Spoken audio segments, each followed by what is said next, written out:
কোরআনের পাখি ধর্ষণ মামলায় আদালতে যখন উপস্থিত হয়, লক্ষ কোটি মানুষের হৃদয়ে তখন রক্তক্ষরণ হয়।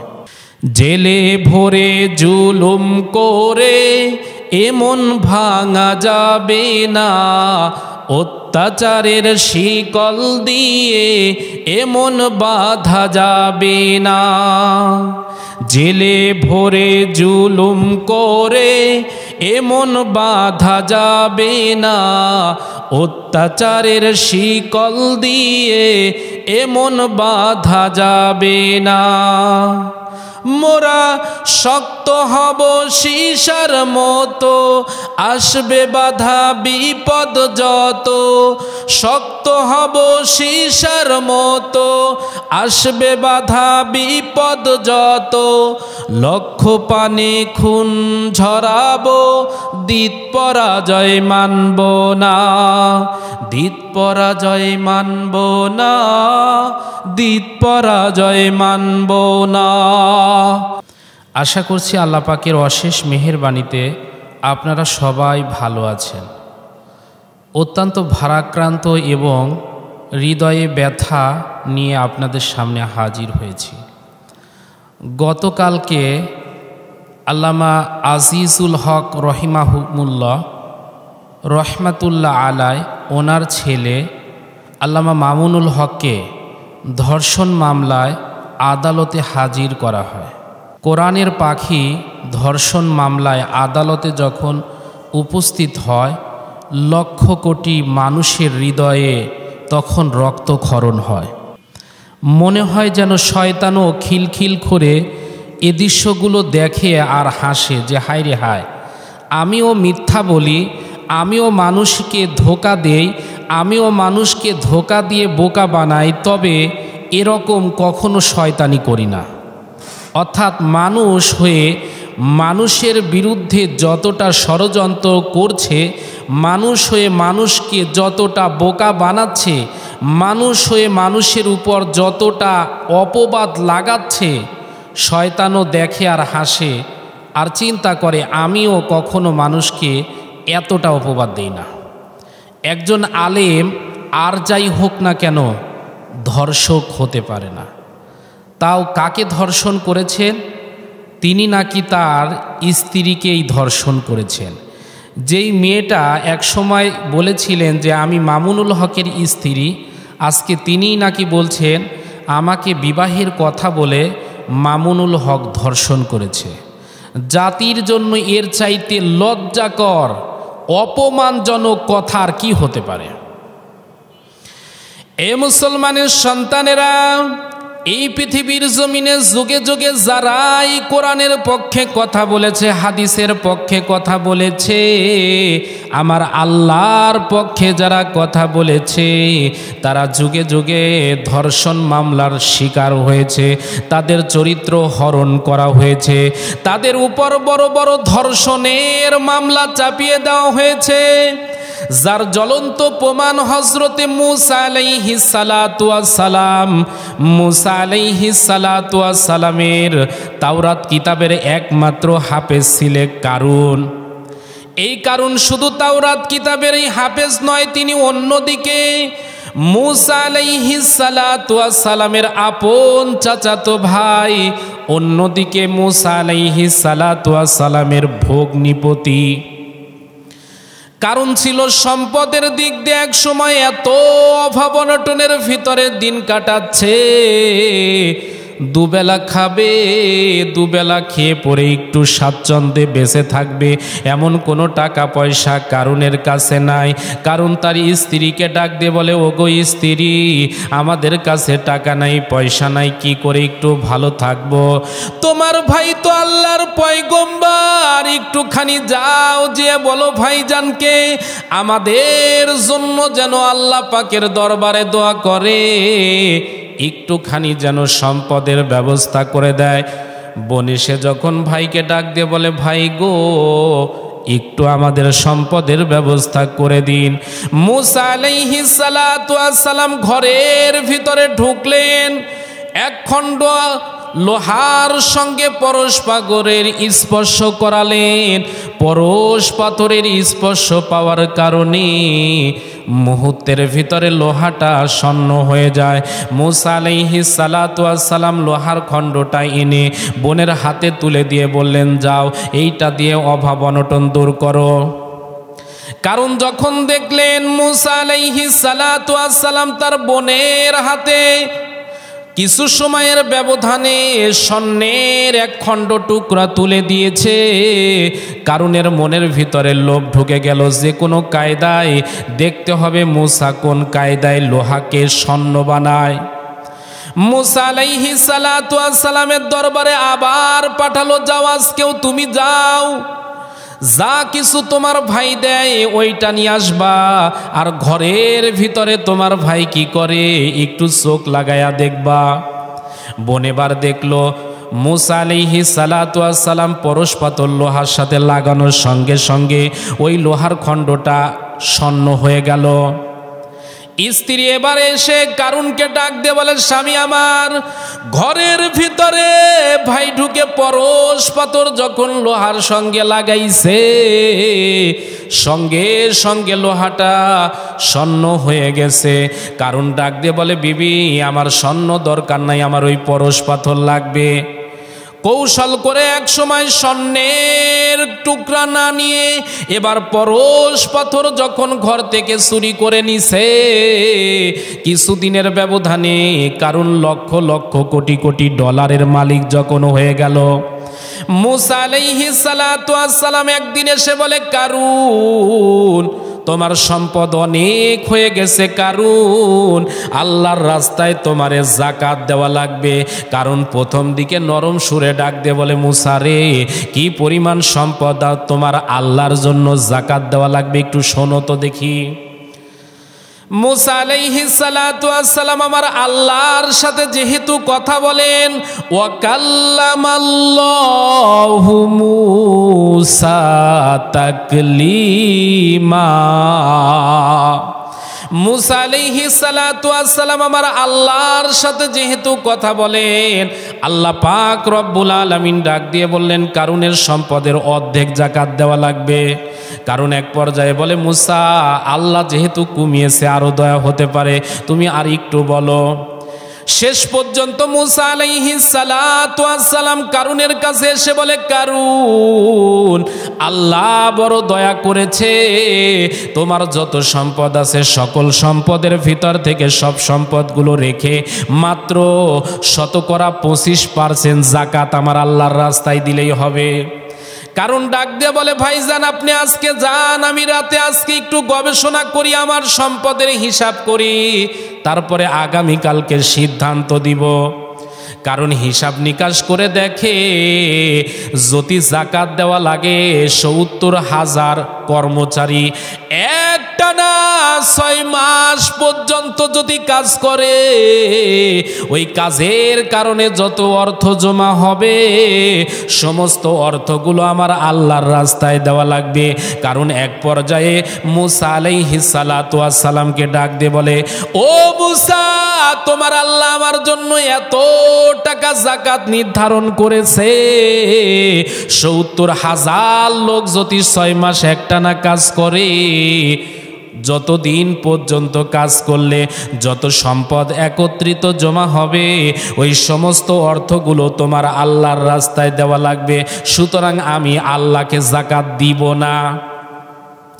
মূসা আলাইহিস সালাতু ওয়াস সালাম ডাক দিয়ে বলে, কারুন তুই যতই কথা বলিস না কেন, তোরে অবশ্যই যাকাত দেওয়া লাগবে, যাকাত যদি না দিস আমি কিন্তু তোরে ছাড়বো না। ওরে মূসা আলাইহিস সালাতু ওয়াস সালাম যখন বললেন, আল্লাহর বিধান যদি তরফ করিস তোরে আমি ছাড়বো না, এই জন্যই কারণের সাথে কিন্তু দ্বন্দ্ব শুরু হয়ে গেল।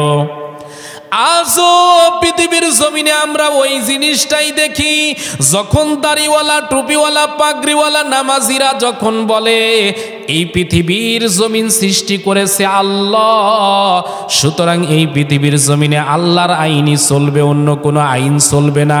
আলা লাহুল খলক ওয়াল আম, সৃষ্টি যার, হুকুম চলবে তার। এই কথাগুলো যখন আলেমেরা যখন বলে, তখনই জালেমদের সাথে তাদের দ্বন্দ্ব লেগে যায়। শুধুমাত্র এই হকের আওয়াজটা পৃথিবীর জমিনে ছড়িয়ে দেওয়ার কারণে, শুধুমাত্র কোরআনে কারিমার হক কথা বলার কারণে, শুধুমাত্র আল্লাহর জমিনে আল্লাহর দিন ইসলামকে বিজয়ী করার সিদ্ধান্ত নেওয়ার কারণে আজকে আল্লামা মামুনুল হকের মতো কোরআনের পাখি জেলে, আজকে আল্লামা দেলাওয়ার হোসেন সাইদি হাফিজাহুল্লাহর মতো গোটা পৃথিবীর জমিনে দেশ বরেণ্য আলেম মুফাসসিরে কোরআন 50টা বছর যিনি নিজের জীবনটাকে ওয়াকফ করে কোরআনের জন্য খেদমত দিয়েছেন, আজকে সেই মানুষটা বন্দী। একটাই অপরাধ, তারা এদেশটাকে কোরআনের রঙে সাজাতে চেয়েছিল। আজকে যার কারণে তাদেরকে ধর্ষণের মামলা দেওয়া হচ্ছে, তাদেরকে ধর্ষক বলা হচ্ছে। অথচ যারা বলতেছে তারা নিজেরাও জানে যে এই মানুষগুলোর চাইতে ভালো মানুষ আর হয় না।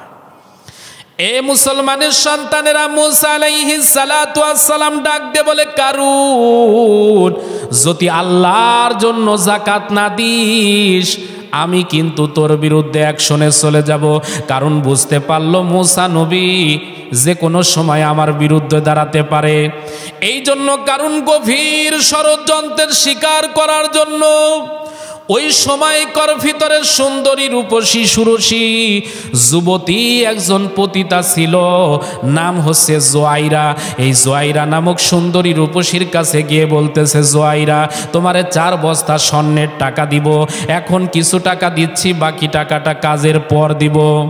কিন্তু কাজ হলো মুসা আলাইহিস সালাতু ওয়াস সালাম যে মাহফিল গুলোতের ভিতরে দাঁড়ায়া দাঁড়ায়া জনতার সামনে যাকাতের ওয়াজ করে, নামাজের ওয়াজ করে, ওর তাওরাত কিতাবের যেখানে মাহফিল করে ওই জায়গার স্টেজের ভিতরে উঠে তুমি শুধু বলবা এই হুজুর দিনের বেলা ওয়াজ করে আর রাতের বেলা আমার সাথে গিয়ে মজা করে, এতটুকু বলবা, বাকি খেলা আমরা নিজেরাই খেলে দিব।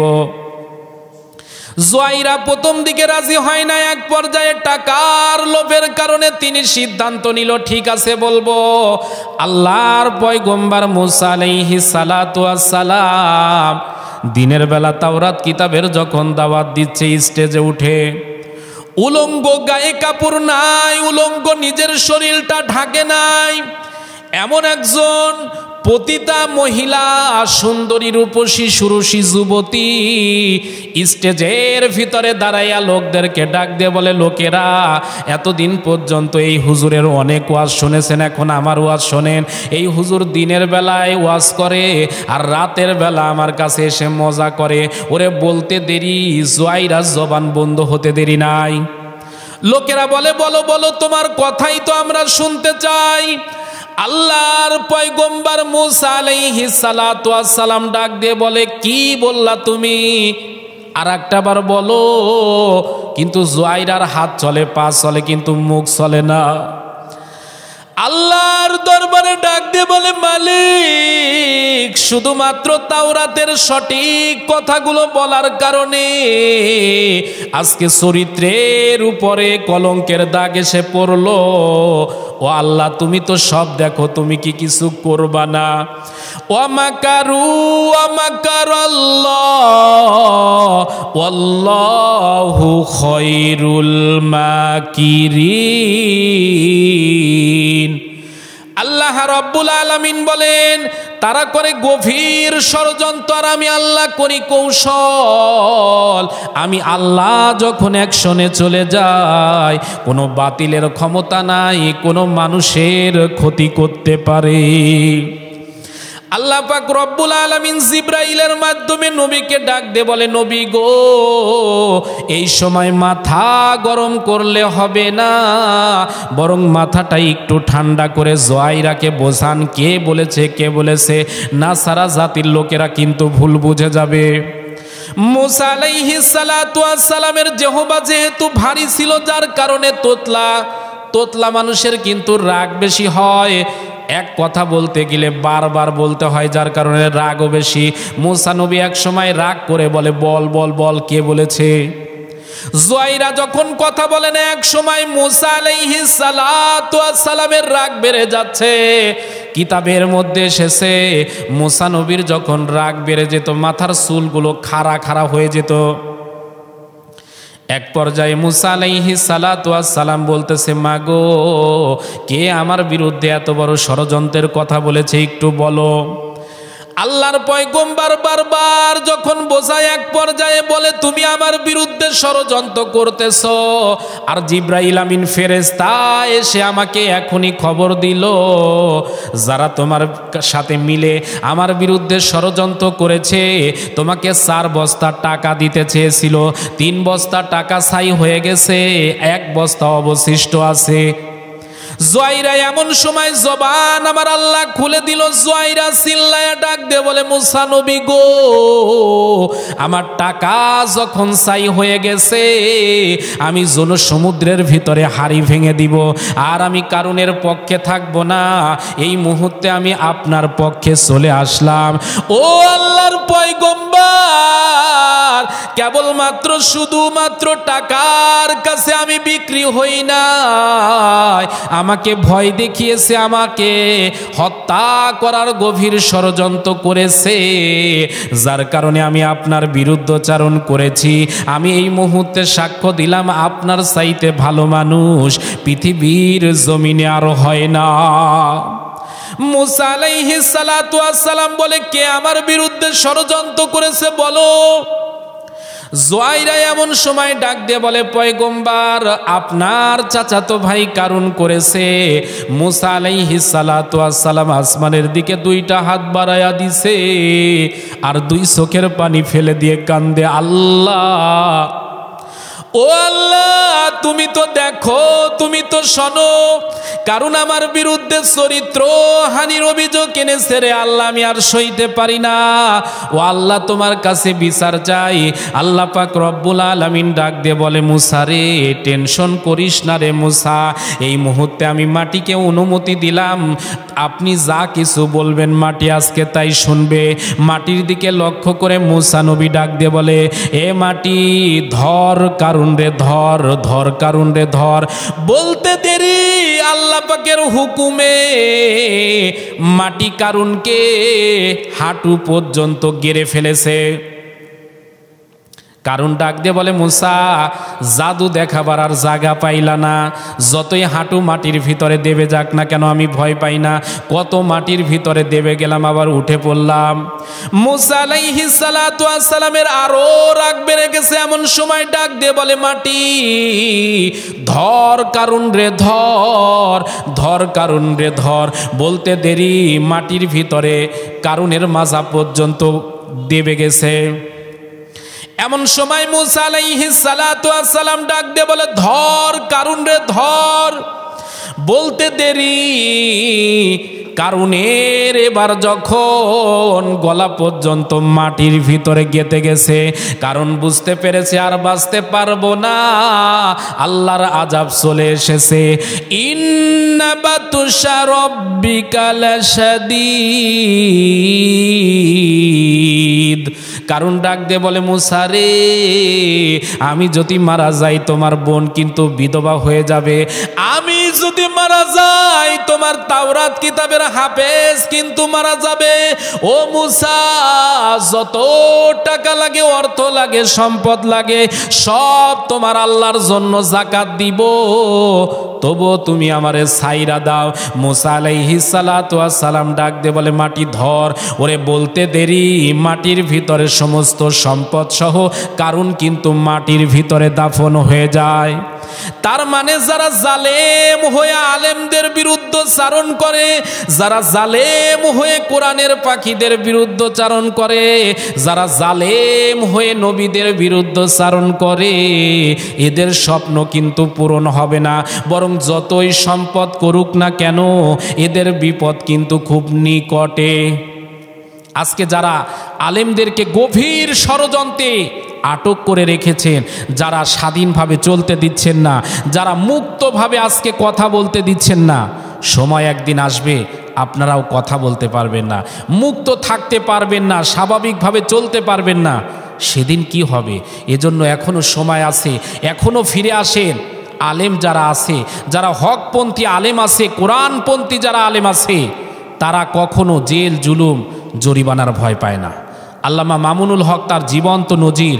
কওমিয়ার ভিতরে আমরা দেখেছি হাজারো আলেম আছে যারা কবরের ওয়াজ, হাসরের ওয়াজ আর ফুলসিরাতের ওয়াজ দিয়ে মানুষদেরকে চোখের পানি ফেলে ফেলে কাঁদিয়ে ভাষায় ফেলে, কিন্তু কোরআনে কারিমার হক কথাগুলো তারা গোপন করার কারণে আজকে তারা জামই আদরে খেয়ে যাচ্ছে আর বেড়াচ্ছে। কিন্তু মামুনুল হকের মতো যারা কওমিয়াপন্থী আলেম আছে, আলিয়াদের মধ্যে যারা হকপন্থী আলেম আছে, শুধুমাত্র কোরআনের হক কথা বলার কারণে আজকে তারা জেলখানায় বন্দী হয়ে আছে। কোরআনপন্থীদেরকে বিজয় দান করুন, কোরআনের পক্ষে থাকার তৌফিক দান করুন, এবং গোটা পৃথিবীর জমিনে ইসলামের বিজয় হোক, এই দৃশ্য চোখে দেখার তৌফিক দান করুন। ওয়া আখিরি দাওয়ানা আনিল হামদুলিল্লাহি রাব্বিল আলামিন। আসসালামু আলাইকুম ওয়া